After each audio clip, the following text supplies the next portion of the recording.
తన పర్సనల్ ఇంటర్వ్యూలో కవిత గారు మాట్లాడుకుంటే ఏమంటారంటే, కోటిలో ఒకరు నా తండ్రి, అక్కడ తండ్రి గారి పైన గౌరవం కనిపించింది, తండ్రి అంటే తనకున్న గర్వము కనిపించింది.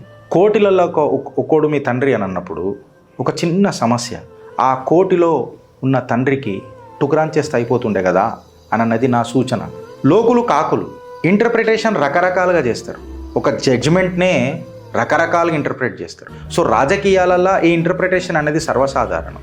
మేబీ ఆయన సంతకం అది కాదు అని మీ మనస్సాక్షి చెప్పినప్పుడు ఆ లెటర్లో, మీ సస్పెన్షన్ లెటర్లో ఖచ్చితంగా ఇది నా తండ్రి కాదు, ఆయనకి ఎవరో చెప్పిండ్రు అని మీ మనస్సాక్షి చెప్తే అది ఇయ్యాల కాకపోయినా రేపు కాకపోయినా ఎల్లుండి కవిత గారు సాల్వ్ అవుతుంది. ఒక బిడ్డ, ఒక తండ్రి ఇంకు పేపర్ విడదీస్తుందా అన్నది నా ప్రశ్న.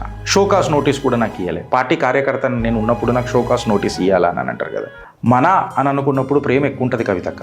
మన అని అనుకున్నప్పుడు ఎట్లుంటుంది అంటే, షోకాస్ నోటీస్ పరాయోళ్ళకి ఇస్తారు, కార్యకర్తలకు ఇస్తారు. అదే మన అని అనుకున్నప్పుడు అది ఉండకపోవచ్చు.